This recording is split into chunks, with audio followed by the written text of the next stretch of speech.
दर्शकों, बहुत सारे मुद्दे, नया साल शुरू हुआ और बहुत सारी बातें भी शुरू हुई। लेकिन एक मुद्दा आया कि सत्ता का अहंकार शब्दों के साथ फूट के निकलता है। नगरीय निकाय मंत्री, कैबिनेट मंत्री कैलाश विजयवर्गीय, जिन्होंने इस तरह की भाषा का उपयोग किया जो संसदीय नहीं है, और उसको लेके लगातार मीडिया में और जगह जगह अखबारों में भी बहुत कुछ हो रहा है। विधानसभा में हमारे क्षेत्र के विधायक, पूर्व क्षेत्र के और पूर्व कैबिनेट मंत्री, जो कि अपनी बात बड़ी दबंगई से रखते हैं, आज हमारे साथ हैं। लखन घनघोरिया जी, हम आपका स्वागत करते हैं।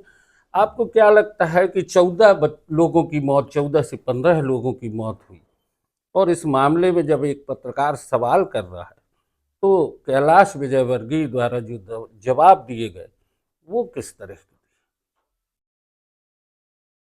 इस संवेदन शून्यता तो नहीं, उससे भी गिरा हुआ जो कह लें निष्ठुरता,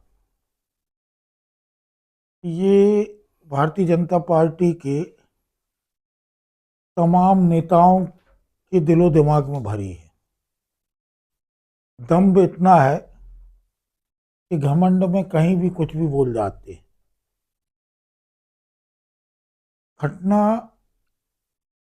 चाहे छिंदवाड़ा के कफ सिरप की हो और चाहे इंदौर के दूषित जल वितरण की हो, कैलाश विजयवर्गीय चूंकि संबंधित मंत्री भी हैं और इंदौर के सर्वमान्य लीडर भी हैं, तो यदि कैलाश विजयवर्गीय जी से कोई पत्रकार पूछ रहा था तो उनको बहुत शालीनता से जवाब देना था। यदि हम पद पे हैं तो जवाबदेही तो बनती है, जी। और लोकतंत्र में सवाल जवाब तो होंगे।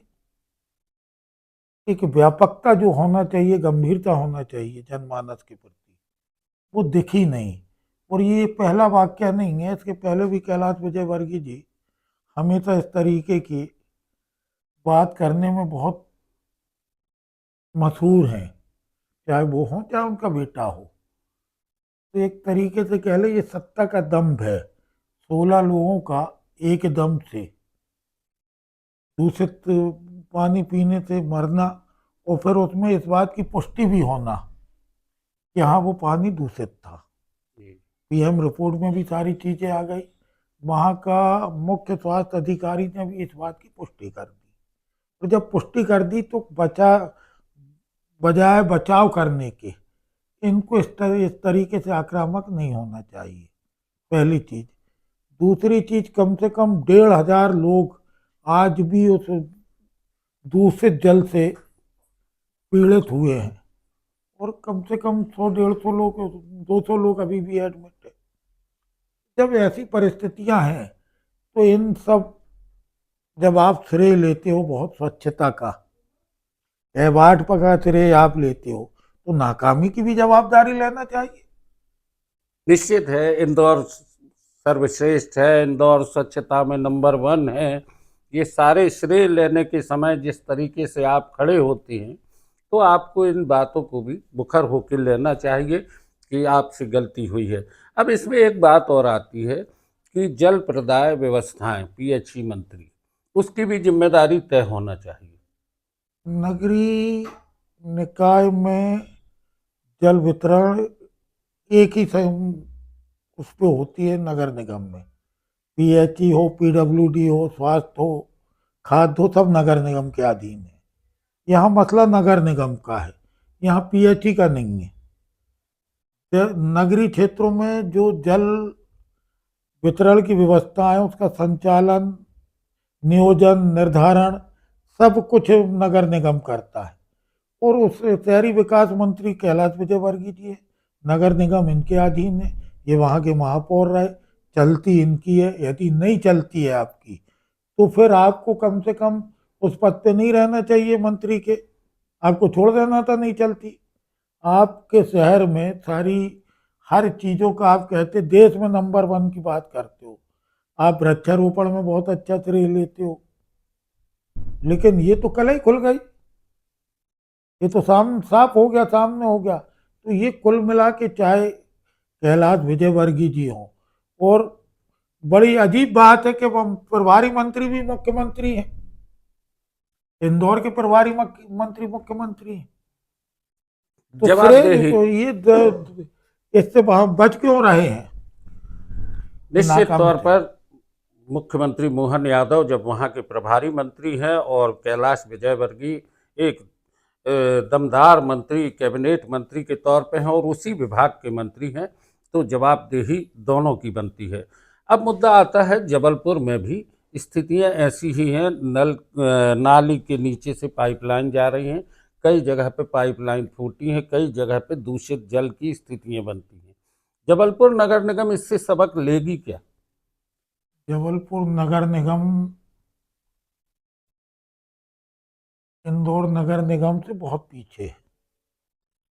दूषित जल पीते आ रहे हैं लोग, ये कोई नई बात नहीं है जबलपुर में। ललपुर जल शोधन संयंत्र हो और चाहे रामनगरा हो, यदि एक बार लीकेज आता है तो 20-20 दिन तक वो पाइपलाइन बनती है, वो 20 दिन तक पानी की आपूर्ति बाधित होती है।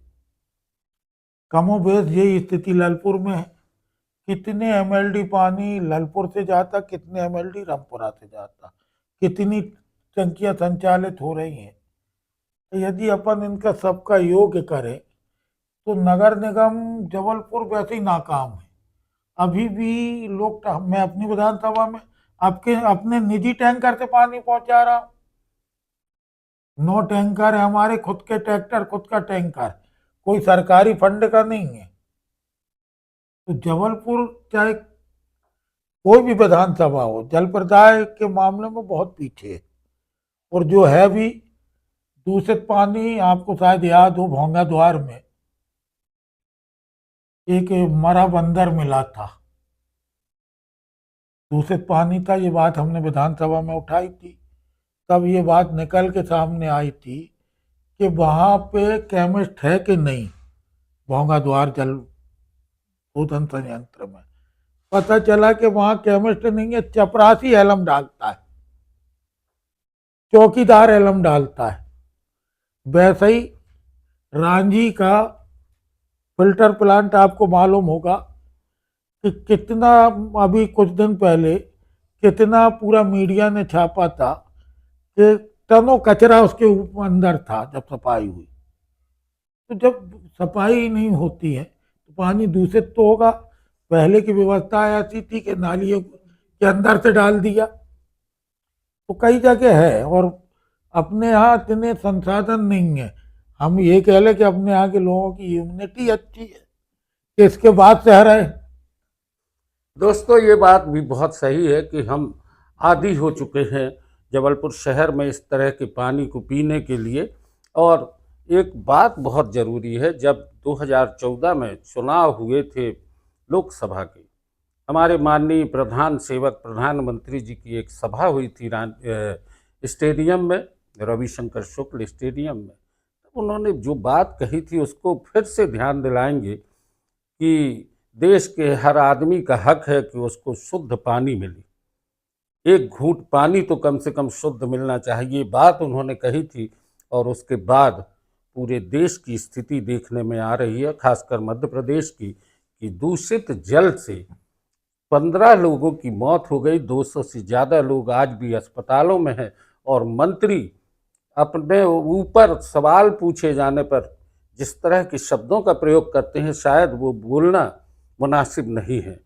नो न्यूज़ ऑनली व्यूज़ पर आज की चर्चा यहीं तक। लखन घनगोरिया जी ने हमसे चर्चा की, बहुत बहुत धन्यवाद।